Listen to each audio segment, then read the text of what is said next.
Здравейте и добре дошли в първата лекция от Preliminary Course 2024 на Archline Foundation Workshop.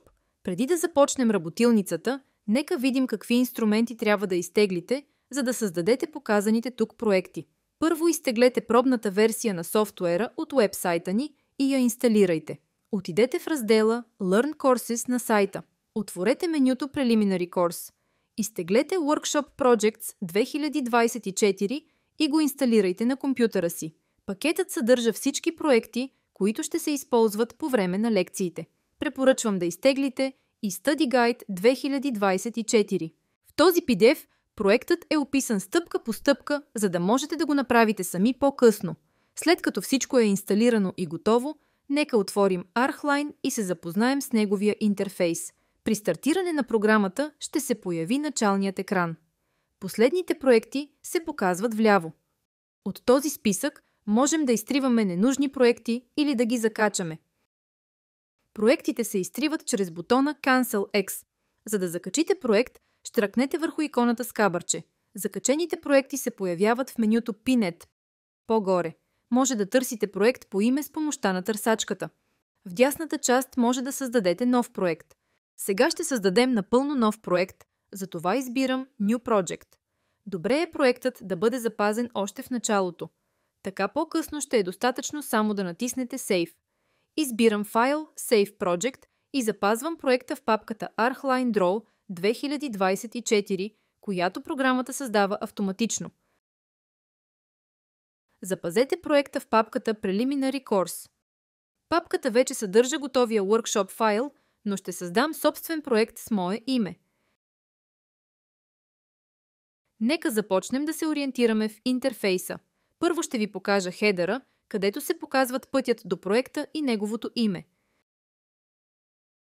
След това е файл меню, където се намират стандартните файлови действия, като запазване, импортиране и експортиране. Под хедъра ще откриете Quick Access Toolbar с най-често използваните команди, която може да бъде разширена допълнително. Вдясно от Quick Access Toolbar се намира Ribbon Bar с логически групирани команди. При щракване върху команда в Ribbon Bar ще се покажат допълнителни подменюта. Малката черна стрелка отваря падащо меню с допълнителни команди. Задържането на курсора върху команда показва кратка подсказка за нейното предназначение.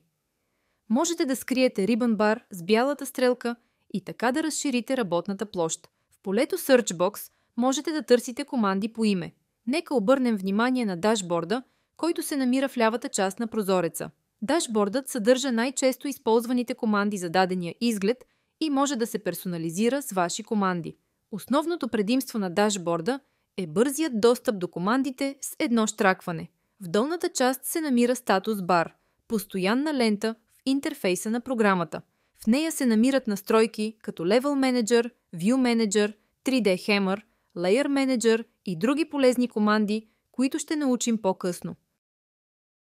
В дясната част е разположен Project Navigator, който може да работи в скрит режим. Щракването върху иконата с кабърче го скрива и той ще се появява само при посочване с мишката. Под подменюто е разположена View Control Bar, откъдето можете да настройвате фазите на проектиране и степента на детайлност за стени, щриховки и линии. Вдясно се намира Message Box, в който се показва кратка информация за текущата команда. Ако случайно променим или скрием нещо, можем да възстановим прозорците до фабричните им настройки.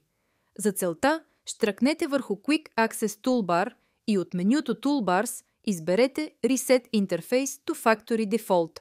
Например, ако Project Navigator вече не е скрит, ще го възстановя, тъй като ще го използвам по време на workshop-а. Продължаваме с разглеждането на 2D елементите за чертане. Първо ще се запознаем с командите Line и Polyline в менюто Drafting. При избор на командата Line, курсорът се превръща в молив. Програмата ме подканва да задам началната точка на линията, която мога да поставя. Обикновено започвам чертането близо до началната точка – Origin. Поставям първата точка с левия бутон на мишката, после следващата и продължавам да чертая. Програмата използва водещи линии – Guidelines. При вертикално движение на мишката, направляващата линия става зелена. При хоризонтално движение линията става червена. Това гарантира точно чертане по права линия. Освен това, се съобразява с основни ъгли. При диагонално движение ъгълът се маркира с сива пунктирана линия. Ако върна мишката към предходна точка, без да щракна, се появяват водещи линии, които помагат да поддържам същата дължина. Натискам Enter, за да завърша чертането и веднага мога да започна нова линия. Натискам Escape, за да изляза от режима на чертане. Нека видим разликата между Line и Polyline, като използваме командата Polyline. Чертая подобна Polyline и излизам с Escape или с двукратно натискане на Enter. Нека разгледаме какви са разликите. При щракване върху Line виждаме, че линията е съставена от отделни сегменти. Polyline представлява непрекъсната последователност от сегменти. Отделни линии могат да бъдат обединени в Polyline. Щраквам върху линията, след това върху стрелката и от локалното меню избирам Edit, Turn into Polyline, Select by Chain. Така тя вече е единен елемент. Нека начертаем и други форми, като например правоъгълник. Избирам Rectangle и го чертая с две щраквания. Нека начертаем и кръг, като посочим централната му точка. Формите могат лесно да се променят по-късно, чрез въвеждане на желаните стойности. Сега ще разгледаме как да отменим извършено действие. В горната част на интерфейса, в Quick Access Toolbar, се намират бутоните Undo и Redo. Програмата позволява отмяна на до 16 стъпки назад.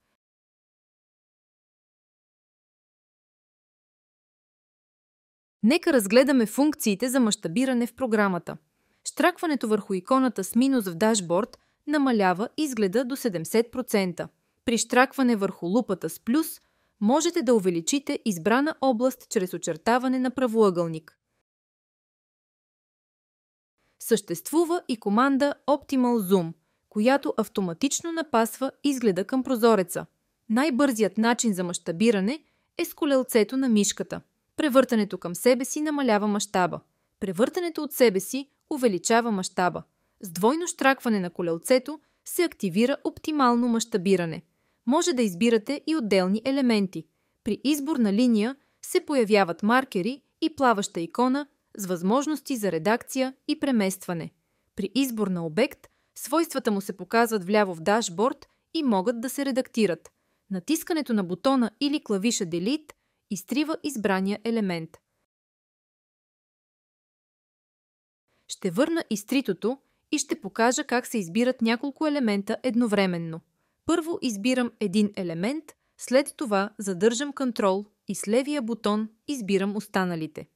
Така мога да маркирам колкото елементи искам, както в 2D, така и по-късно в 3D.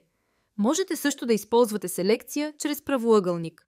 Съществуват два типа правоъгълно избиране. При селекция отляво надясно, син прозорец, се избират само напълно включени елементи.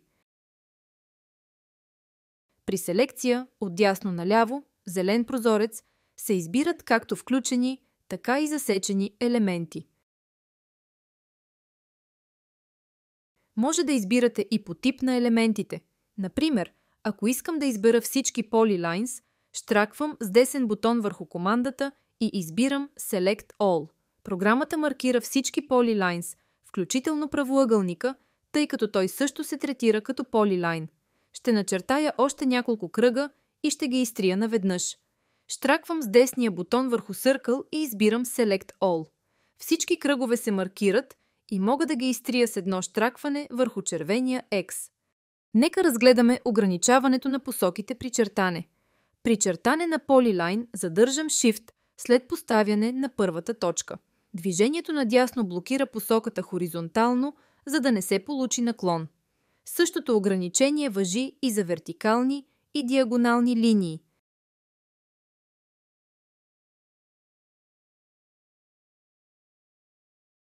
Препоръчително е да запазвате проекта си на всеки 10-15 минути. Затова щракваме върху иконата Save Project, за да запазим проекта. Нека премахнем излишните линии. Сега ще направим опростен етажен план. Преди да започнем, ще ви покажа как изглежда етажният план. Първо ще начертаем основните стени, след това ще добавим прозорци и врати, а накрая ще поставим няколко обекта. Хайде да започваме и да се върнем в програмата. Преди да започнем с чертането, трябва да зададем параметрите на стената. Това важи за всички елементи. Първо се задават свойствата им, след което се създават. Свойствата на стената се задават от Building Properties Wall, Wall. Височината трябва да е 2700 мм, а дебелината 380 мм. Това е еднослойна стена с ширина 38 см. По-късно ще разгледаме как да създаваме собствени стилове. След настройките потвърждаваме с OK и започваме чертането отблизо до началната точка – Origin. При избор на Wall се показва синя линия. Това е референтната линия на стената. Дебелината на стената се изобразява в оранжево. Важно е референтната линия да е от вътрешната страна, тъй като работим с вътрешни размери. Референтната линия може да се променя от горното меню с клавиш F5 или интервал. Тя може да бъде позиционирана отдясно, отляво или централно. В нашия случай ще я позиционираме отдясно. Да започнем с чертането. Движа мишката нагоре и въвеждам дължината от клавиатурата. Първата стена е с дължина 7500 мм. Въвеждам стойността и потвърждавам с Enter. Стената се създава автоматично. След това чертая стена надясно с дължина 5000 мм. След това начертавам стена надолу с дължина 4400 мм. Продължавам надясно с стена 3500 мм. Слизам надолу 5200 мм, след това наляво 6400 мм и потвърждавам с Enter. Затварям стената, като щраквам върху началната точка. За да разпознае програмата точката на затваряне, трябва да включим Object Snap. Това позволява на ArcLine да засича ключови точки и възли, осигурявайки по-прецизна работа. Завършваме чертането и излизаме с клавиш Escape. Запазваме проекта още веднъж. Нека пристъпим към оразмеряване на основните стени. Изберете командата Annotate, Quick Dimension. Щраквам от вътрешната страна на стените, издърпвам линията и я поставям на желаното място. Повтаряме същото за всички стени.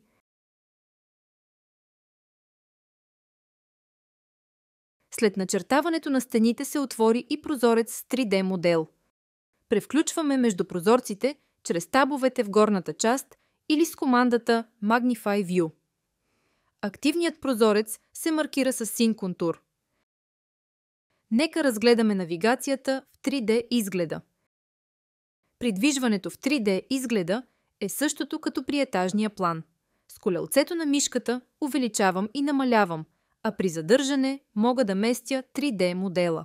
С десен бутон и движение на мишката оглеждам модела в аксонометричен режим.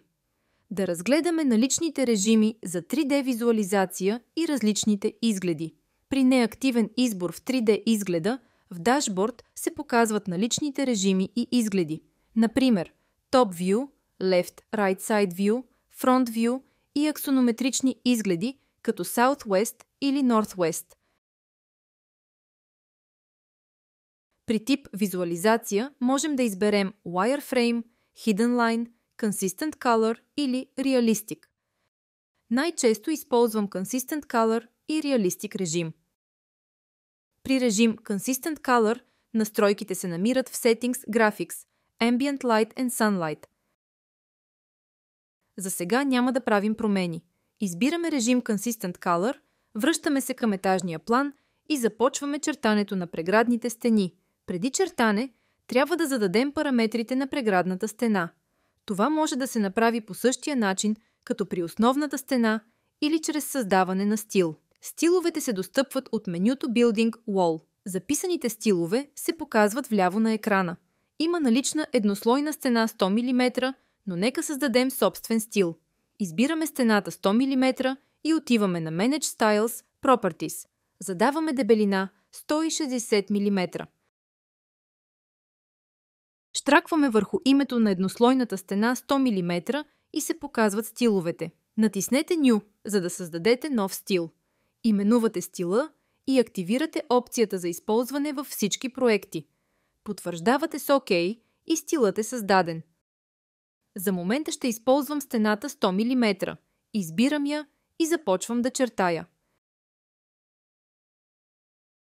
Щраквам върху ъгъл от съществуваща стена и започвам преградната стена. Референтната линия сочи в грешна посока, затова трябва да я променя. Мога да я променя от Path Editing или с клавиш F5 или интервал. Следващата преградна стена трябва да бъде поставена на 2400 мм от десния ъгъл. За целта трябва да задам референтна точка. Командата Reference Point се намира в долната част на екрана. Статус лентата. Щраквам върху ъгловата точка, придвижвам курсора наляво и въвеждам разстоянието.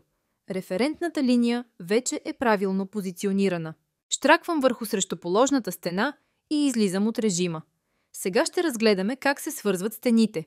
Инструментите за свързване се намират в лентата Quick Access Toolbar. Първо ще демонстрирам Т-връзка между стени. При Т-връзка програмата удължава първо избраната стена. Ако първо избера вертикалната, а след това хоризонталната стена, вертикалната ще бъде удължена. Отменям операцията и го демонстрирам по обратен начин.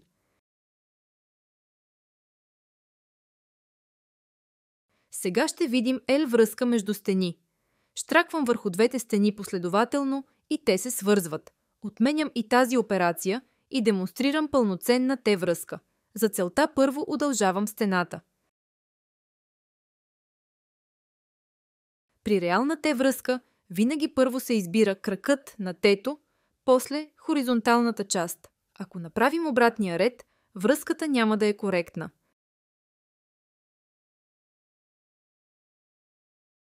Премахвам ненужните стени. Нека разгледаме View Control Bar. В нея се настройват детайли на стените, мащаб на отворите и дебелина на линиите. Избирам мащаб 1:20 и се вижда промяна в дебелината на линиите. Това променя само визуализацията, но не и отпечатването. Връщам мащаба обратно на 1:100. Следващата стъпка е създаването на плочата. Свойствата на плочата се задават чрез Building Properties Structure Slab. Основата е на 0, а дебелината на плочата е минус 300 мм. Това означава, че нивото на пода остава на 0, а плочата се разширява надолу. Потвърждавам с ОК. Създаваме плочата чрез инструмента Slab by Walls. Избирам целия етажен план и натискам Enter.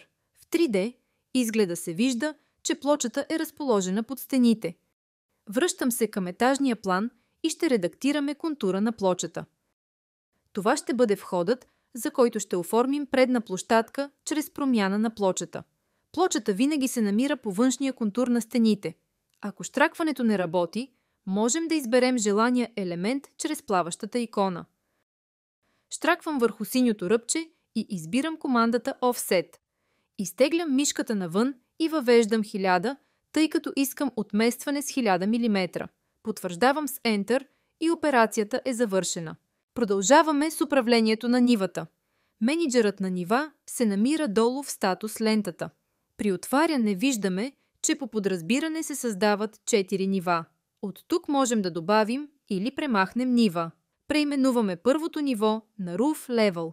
Ще копираме стените и плочата от приземния етаж към това ниво. Затварям прозореца с ОК. Използвам правоъгълна селекция, за да избера стените и плочата.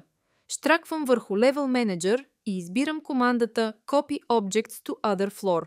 Избирам етажа за копиране и потвърждавам с ОК. В 3D изгледа виждаме резултата. Изтривам преградните стени на покривното ниво, тъй като тук не са необходими. Коригираме контура на плочата, като го придърпваме до линията на основната стена, по същия начин както по-рано. Променяме височината на стените на 1000 мм. Избирам една стена и в нейните свойства задавам височина 1000 мм. За останалите използвам командата Copy Properties. Избирам стена и от лентата Quick Access Toolbar стартирам Copy Properties. В прозореца със свойства избирам да копирам само височина на стена. Избирам останалите стени от етажа и потвърждавам с Enter. Всички стени вече с височина 1000 мм. Отменям последните две стъпки, защото искам да покажа алтернативен начин за промяна на височината на стените. Щраквам с десен бутон върху иконата Building Wall и избирам Select All. По този начин задавам височина на всички стени едновременно. Следващата стъпка е промяна на материалите на стените. Активирам опцията Same Materials и избирам Coffee Cream за първи материал. Така стените получават цвят Coffee Cream от двете страни. Същата настройка трябва да приложим и за приземния етаж.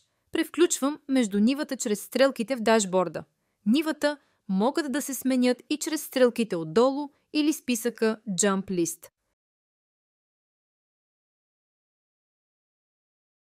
Запазвам проекта отново. Нека обединим ръбовете на плочата в 3D изгледа. Това е възможно само ако повърхностите са на една равнина и с еднакъв материал. При активен 3D изглед и без маркирани елементи активирам функцията Joining Surfaces от дашборда. Готово! Темата, която следва, е поставяне на врати и прозорци. Започваме с вратите, като се връщам към етажния план и избирам Building Properties Opening Door. Определяме параметрите на вратата. Ширината трябва да е 900 мм, а височината 2100 мм. Щраквайки върху името Flush, можем да изберем измежду различни видове врати. За сега ще използваме стандартната врата. Ако поставим врата в 10 см стена, разстоянието от стенната линия трябва да е 0, за да не излиза вратата извън стената. Потвърждавам с OK и започвам поставянето на вратата чрез Placing Door. Референтната точка е от ключово значение и тук. В момента тя е разположена отдясно и е обозначена с зелена икона на молив. Затова мога да определя разстоянието от стената, изхождайки от дясната страна. Поставям я на разстояние 950 мм, въвеждам стойността, натискам Enter и задавам посоката на отваряне. Следващата врата ще поставя в тази вертикална стена. Превключвам референтната точка с интервала, поставям вратата на 2700 мм от горния край и задавам посоката на отваряне. Последната врата ще бъде входната. Ще използвам същата флъш врата и ще демонстрирам как се редактира. Желая тя да бъде позиционирана точно в средата на стената. Отново използвам интервала, за да сменя референтната точка. Поставям вратата и определям посоката и на отваряне. Сега ще променим типа на вратата. Избирам вратата, отварям прозореца със свойства и щраквам върху Flush. В библиотеката избирам Indoor Double Doors и задавам тип Flush External Double Door. Програмата ме пита дали да запазя предишните размери. След това вратата се зарежда с запаметените стойности, а аз ги променям на 1400 на 2100 мм. Разстоянието от линията на стената трябва да е 0. Потвърждавам с OK и приключваме с поставянето на вратите. Сега ще поставим прозорците. Ще демонстрирам алтернативен метод. Избирам Building Window, Single Casement и стил от лявата страна. Избирам прозорец с размер 1200 на 1150, след което го променям на 1500 на 1500 мм. Може да се зададе и височина на перваза, но тя остава 900 мм. Потвърждавам с OK и започвам поставянето на прозореца. Винаги трябва да поставяме прозореца от към вътрешната страна на стената, за да бъде дръжката отвътре. Ще го поставя на разстояние 1000 мм от горната стена и сменям референтната точка с интервала. Въвеждам 1000 мм и потвърждавам с Enter. Вторият прозорец се поставя на 900 мм от горната стена. Ще поставя още два прозореца. Единият на 1000 мм от горната хоризонтална стена, а другият непосредствено до него. Излизам от режима с клавиша Escape. Завършихме етажния план, а следващата стъпка е работа в 3D модела. Запазваме проекта и преминаваме към 3D изгледа. В 3D няма да работим в аксонометричен изглед, а ще създаваме и запазваме различни перспективи. Уверете се, че няма избрани елементи в 3D изгледа и щракнете върху иконата око в таблото с инструменти. Планът се показва в малък прозорец. При избор на 2D изглед ще се покаже целият план на приземния етаж. С помощта на малката икона се придвижваме в изгледа. С червения квадратен маркер местим изгледа, с синия – гледната точка, а с лилавия – точката на наблюдение. Ъгълът на изгледа се регулира чрез зелените маркери или ръчно от клавиатурата. Ъгълът е добре да е около 60 градуса, а височината на камерата и обекта трябва да е еднаква, приблизително 1140 мм.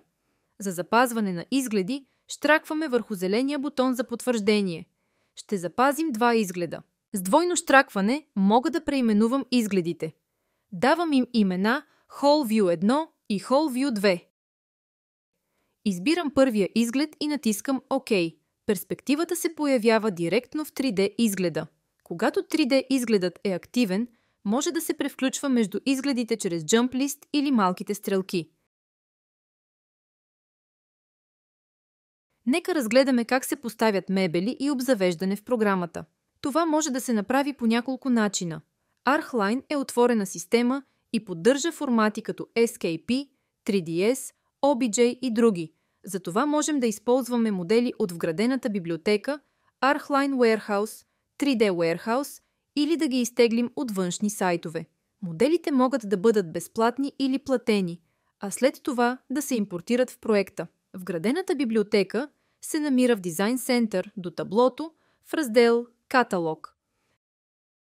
В нея има различни категории с множество подкатегории. Основните категории не се разгъват, но подкатегориите се отварят. Да видим как действа това. Ще потърсим кресло. Въвеждам Armchair в полето за търсене. Връщам се в етажния план, избирам обекта Care Armchair и го влача върху плана. Задържам левия бутон на мишката, плъзгам модела над етажа и го пускам на желаното място. Да видим как може да преместим и завъртим този обект. При щракване върху обекта се показват маркерите. Централният е за преместване, а двата отстрани – за завъртане. Единият маркер позволява въртене под зададени ъгли, а другият – свободно въртене. В момента завъртам футьойла на минус 90 градуса. Желая да добавя още един същия футьойл. Щраквам върху футьойла, след това върху маркера за преместване и избирам опцията за копиране. Поставям и копието. Да разгледаме как се изтегля обект от ArcLine Warehouse. Това става чрез менюто Interior ArcLine Warehouse. В отворения прозорец има търсачка за обекти и материали. Ще потърсим даден обект. Щраквам върху бутона Download, програмата импортира футьойла и мога веднага да го поставя. Премахвам този елемент, тъй като няма да го използваме. Да разгледаме третата опция за изтегляне. Това е 3D Warehouse, достъпен също в раздела Interior. Имаме възможност за директно изтегляне или чрез външен браузър. При директно изтегляне програмата автоматично зарежда обекта, както видяхме преди. Ако използваме външен браузър, можем да изтеглим файла в формат SKP и по-късно да го импортираме в програмата. Има и опция за директно изтегляне на група обекти. След това, програмата ги добавя в библиотеката, откъдето могат да се използват по-късно. Избираме директно изтегляне. Трябва да имате интернет връзка и да сте влезли в акаунта си в Trimble. Можете да търсите произволен обект тук. Ще потърсим маса. Важно е да следим броя на повърхностите на обектите, които изтегляме. При изтегляне на обект с повече от 50 000 повърхности, програмата ще ни предупреди. Ако проектът съдържа твърде много сложни обекти, това ще го забави значително. Затова е добре да следим тази характеристика. Можем да използваме филтри в 3D Warehouse, където това е указано за всеки обект. Настройте филтъра за полигони между 0 и 50 000 повърхности. Програмата ще ви предупреди и ако обект съдържа повече от 50 материала, тъй като това също влияе на скоростта на проекта. Можем да търсим по-конкретно – по име или производител. Избираме един обект и го изтегляме. Необходим е файл в формат SketchUp. Поставям го върху етажния план. Да разгледаме какво представлява Sketch Mode, за какво се използва и с какво ни е полезен.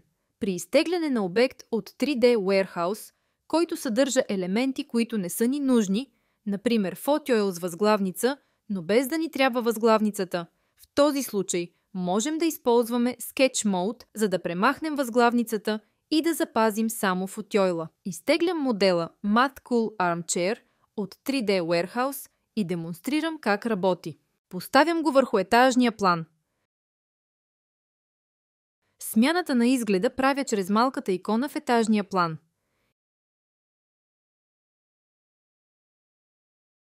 Избирам модела от етажния план и стартирам командата Interior Sketch Mode Open Sketch Mode. Програмата запазва текущия проект, го заделя и отваря футойла в нов празен проект. Вижда се, че футойлът е съставен от отделни компоненти, които могат да се запишат отделно.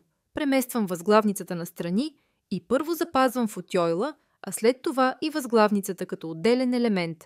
В 3D изгледа използвам правоъгълна селекция, избирам Sketch Mode, New Object и активирам режима по-отделно. Потвърждавам с Enter и обектът вече се показва и в етажния план без възглавницата. Наименувам го и го записвам в категорията Living Room Armchairs. Програмата пита дали да се върна към запазения проект. Избирам Не, защото искам да запазя възглавницата по същия начин.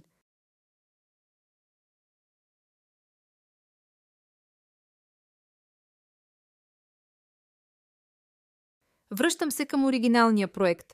Все още виждам стария вариант на обекта. Премахвам го и поставям новия запазен футойл от Design Center.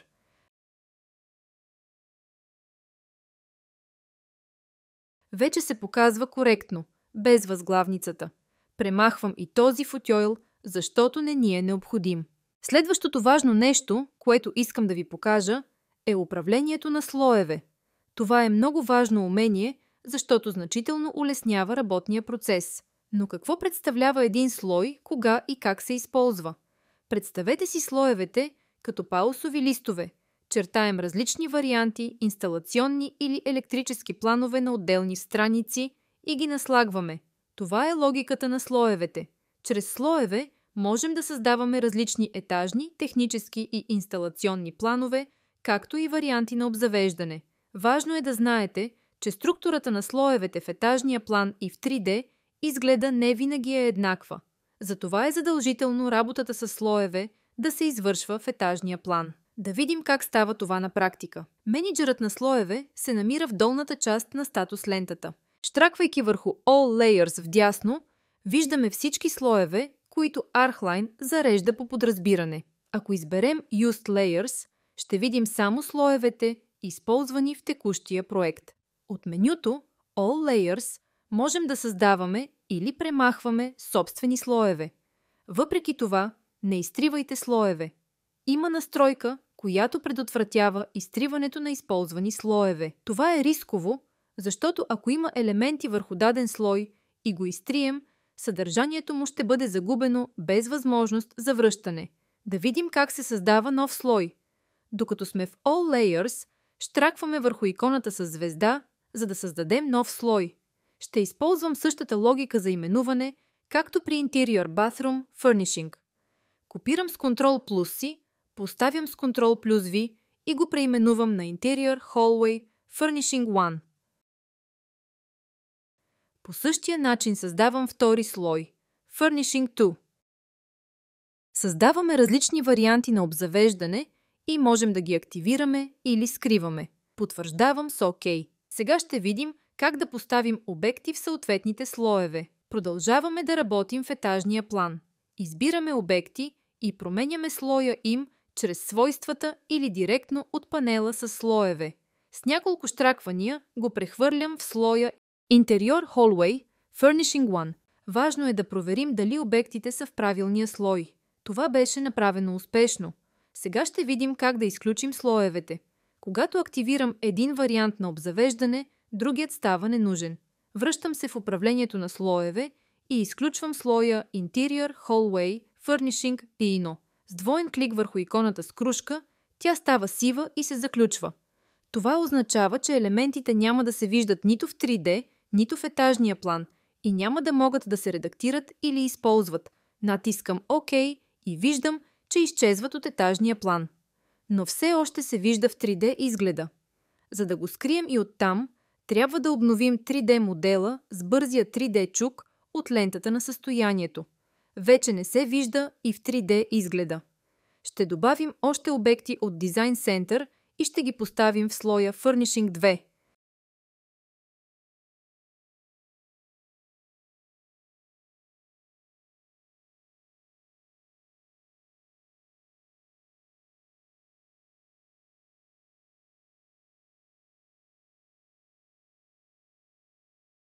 В момента този слой е включен. Връщаме се в менеджера на слоеве, изключваме Furnishing 2 и активираме първия вариант.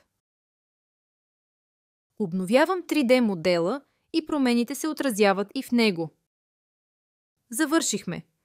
Ще ви покажа и останалите опции за обновяване на 3D модела в програмата. Вече сме използвали бутона 3D чук за обновяване на модела.